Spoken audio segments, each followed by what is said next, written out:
Yeah, yeah, yeah. Show me some. Show me some. Show me some. Show me some. Good day, sir.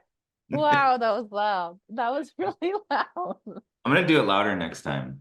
So just for like future reference, like people should go ahead at the next episode. Just plan on turning the volume down a little bit in the very beginning until I'm done saying good day, madam. You know what's embarrassing is walking through a really quiet place with John, and he does it like louder than that. As loud as he can. Like, I don't even know how he gets like that loud. It was pretty loud. My You've done it family lots of times and in multiple countries, and it is embarrassing. So my family is not here right now to all like kind of like you watch them as soon as I do that, they all like kind of pop their head around the corner smiling. Like, what's dad up to now? Crazy dude doing. oh my gosh. Wow. Yep. Yep. So, buddy, how have you been? Awesome. Yeah. Awesome. Yes, very much so.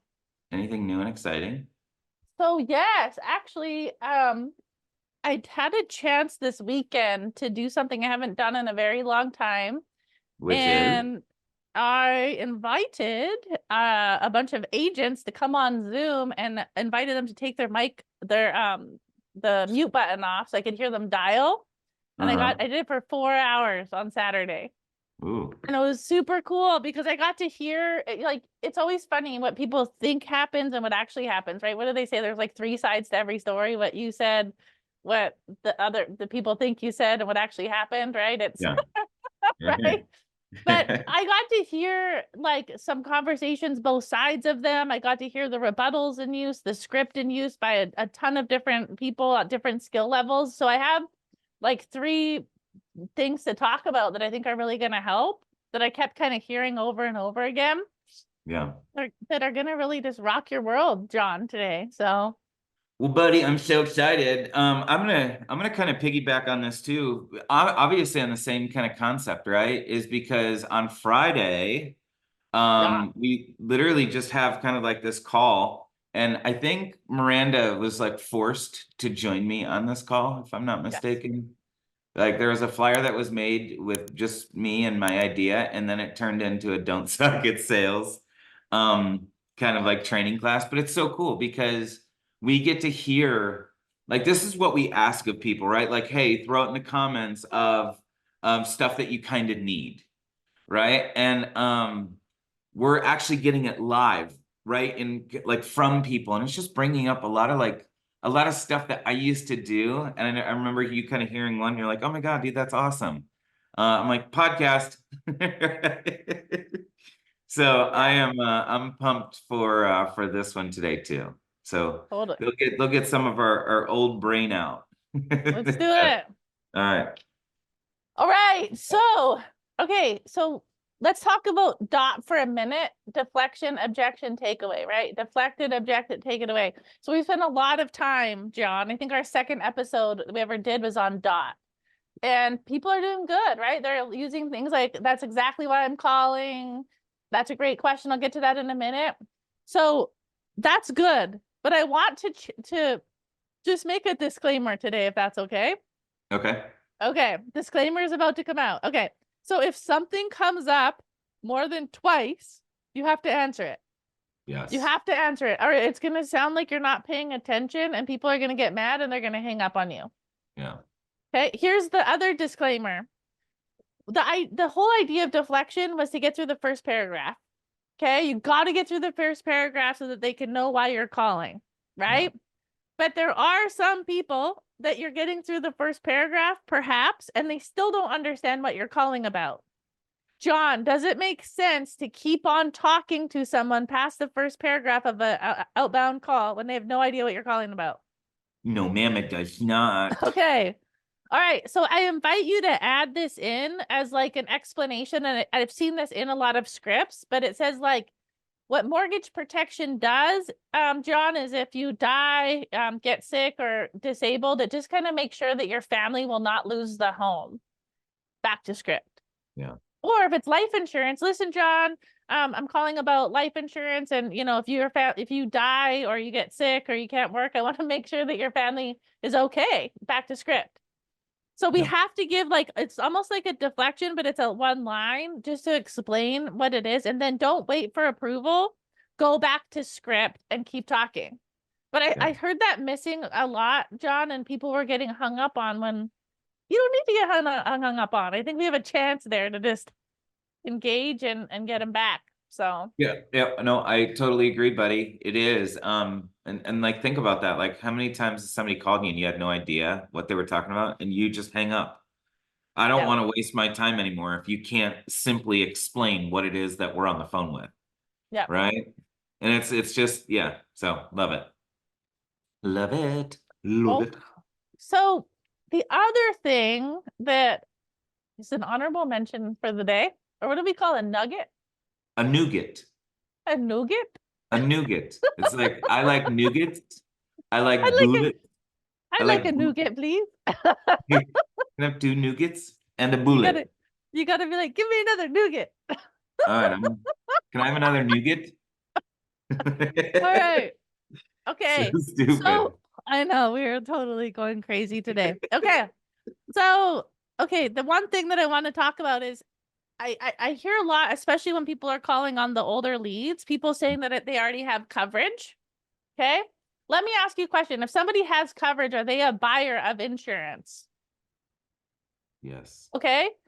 Let me ask you this. If you were to ask those people to grab their policies and look at them right now, how many of them would know exactly what kind of coverage they have and all the riders and everything about that policy? They probably don't even know 10% of what they might be.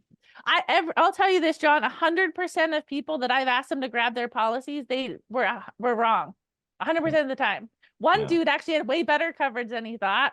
Another girl said it was like a full mortgage payout and it was an accidental death policy. One was a term, so she thought it was actually a graded death benefit whole life, and she was completely healthy. It's crazy. Okay, so I want you to know, John, do you feel the same way when people say what the coverages that you have seen? What is the percentage of them actually being correct once you've had them pull them out and looked at them? Honestly, because that was our go-to, right? Like, oh yeah, I already got coverage. Oh, go ahead and grab that for me really quick. Right. And I don't know, 1 out of 100 knew it. I mean, if that, no one remembers exactly what it is that they have. Nobody remembers. Like, Miranda, do you even remember what you ate for lunch 2 weeks ago?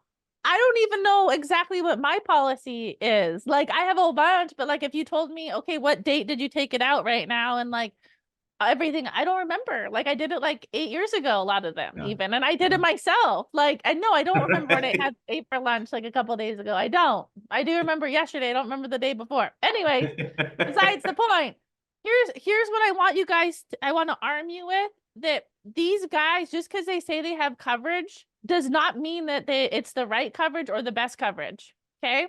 We actually had a girl join our team from a practice company. She's captive, right? She has spent the last week and a day, she's written over $20,000 of business because she could not help people because they were too old, they had too much wrong with them, whatever. She could not help them. So if she was helping them with her practice company, she would have had one product. Is that perhaps the best? Well, we'll figure out, see how much premium she writes and how much, you know, like the thing of the matter is that what they have coverage doesn't mean that it's the best. All right. So our mission is to get past that objection. Don't just say, oh, okay, if I could save you some money, you wouldn't be so mad at me. And they say, click. We've got to try a little harder than that. I know that's on the rebuttal sheet that I gave out to everybody, but I invite you to get creative and have some fun here. I heard this actually this weekend and I loved it. So I'm gonna share it with you guys because it's so cute. So John, say that you already have coverage. Okay. Miranda, I already have coverage. Oh, okay. So is it the kind that you like took out with the bank when you got your mortgage? Yeah. Oh, okay, because that's PMI. That's not at all what I'm calling about today. I feel like you just led me to that, Miranda. I love it. I love it. Right? because they're just trying to get you off the phone, right? And let's pretend like he says something like, I already do have coverage. Oh, okay, great. Well, here's the thing, John. We do a lot more than just mortgage protection or life insurance. We do accidental death. We do final expenses, retirement, kids grow up plans. Like the sky's the limit. I don't really know if we can help you, but I have a couple questions here to see if we can. And if we can't, I'll be the first to tell you. So when you sent this back, right back to script. Yeah, right back to it. Again, Like go ahead. No, you're good. You're good. Yeah, no, it's again, they're buyers, right? They believe in it. They like even like they and then even they that just tells you exactly too that they don't really know what they have. Like that's what you just kind of did there as well, right? And so they're buyers of insurance. And I want to give everyone the peace of mind of this too. 9 out of 10 families, 9 out of 10 households in America either do not have enough coverage or any coverage at all. 9 out of 10, 91% of Americans do not have enough coverage. So I want to arm you with like that, like get over yourself to start using some of this stuff because everyone that we're talking to needs it. Yeah, and on that point, John, if someone tells you they have coverage, I don't think all of them have it. I think they're making it up based on your statistic, right? Yeah. So you could invite them also. I already have coverage. Cool, tell me about it. What kind of coverage do you have? Oh, wow. That's my first death claim was a lady I did that to. I was new. She said, I already have coverage. I said, tell me about it. She goes, oh yeah, it's $250,000 for $10 a month. And I'm like, wow, that pays like if you die by natural causes. Oh yeah. I'm like, wow, if that's true, I need to be contracted with them. Can you grab that for me real quick? Like, and I was legitimately like curious. Like, it was accidental death. Her husband ended up dying of cancer a few years later. Thank God I met with them and got him a graded policy. And when he died under the graded period, she got back almost the full amount of the death benefit. But she knew. And I want to say something to that too. Like I'm such a firm believer in this, Miranda, is that do not put them in a defensive position. You didn't there. I don't know if you recognize that or not, but you did not put them in a defensive position. You put them in a position of excitement. I truly do feel that a lot of what we do needs to be handled with excitement. Once you start challenging people, they put their guard up, and when their guard's up, it's game over. Yeah. Do not put people in a defensive position. Even as she walked you through the PMI, right? When she walked you through the PMI thing, like she agreed with them. Oh, cool. Oh, that's not why I'm calling for this, right? So I promise, Miranda's doing it naturally and she's doing it organically because she's seen people's responses. And I promise everyone on here is you have to smile. You have to giggle, you have to laugh, you have to have fun, and do not get them in a defensive position at all by any stretch of the imagination, or the deal is done. And we're not going to take that initiative in being able to help that family. Thank you. And no, you're absolutely right. And I want to draw everyone's attention to number 9 on my rebuttals. And if you guys don't have these, you can download them off the Don't Suck at Sales webpage. Because this is a rebuttal there that is so important, John. It's called "We Don't Have a Mortgage Anymore" / "I Don't Need It." Okay, it's very similar to what I just did on one of those examples, but this is one that we should be using a lot, right? When people are trying to get you off the phone, or "Oh, I don't need it." Oh, that's great to hear. If we're doing exactly what you just said, congratulations. I specialize in critical illness, disability, final expense, children's grow up plans. What I'm doing now, John, is getting some information to see what perhaps you could qualify for, and then we can see if it makes sense to help. Back to script. Okay. Yeah. And right below that, and this will be like kind of my last nugget. I think we did lots of nougats here. Nougat. A nougat. When we go to the takeaway, oh, my dog's barking. Can you hear her? Tank. What up, Tank? While Miranda's working on her dog. It's fine. It's fine. It's fine. It's fine. So the takeaway, it says number 10, right on here. It says 9 out of 10 times when the breadwinner dies or can't work, the family will lose their home. So let me ask you, if you were to die tonight in a car accident and not come home, how would that affect your family? Mm. Mhm. And one other thing too, just in regard to this, Miranda, you're good. One other thing too, in regard to this is memorize. Okay. Memorize, memorize, memorize. Please, everyone.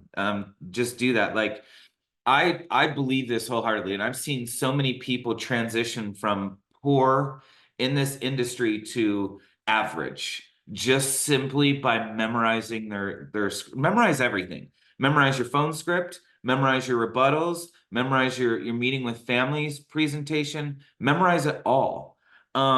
Because like you can't focus on them, right? Like you can't if you're too focused on what you're going to say, you can't truly help people. You can't truly listen to them. You can't truly understand exactly what it is that they need if you're too focused. And everyone could, well, the script's in front of me and I could just read it. Wrong.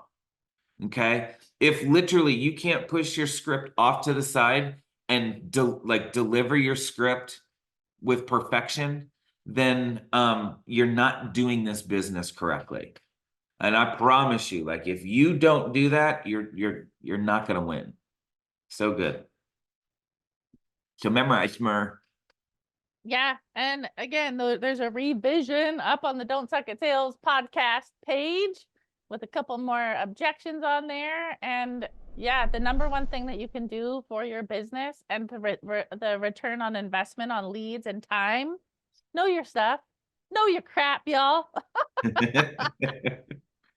So if you don't want to suck at sales, y'all, go buy Memorize your merch. stuff and memorize your stuff. Yeah, memorize your stuff. That is so true. And go get some merch. Some merch, Mer. The Mer Yes, merch. the Merch. merch. Merch. Awesome. Yeah. All right. Like, Click subscribe, here. tell your friends. Didn't tell your friend. Bye, y'all. Yeah, yeah, yeah. Show me some. Show me some. Show me some.